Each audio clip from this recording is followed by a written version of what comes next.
Hey guys, I'm working on a 2016 Ford Fusion. Just a quick tip if any of y'all have the same issue. There'll be a lot of clicking. It threw a code for basically disabling the starter because there's a loose connection somewhere. All the battery terminals look good. You see I have this pulled apart here.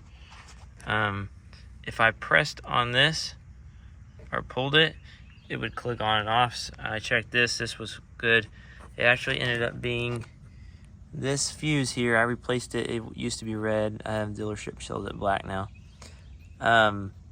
This fuse was not blown, but it was loose somehow on the inside. I had to buy another one, and that seemed to fix my issue, and it starts up now. So hope that helps.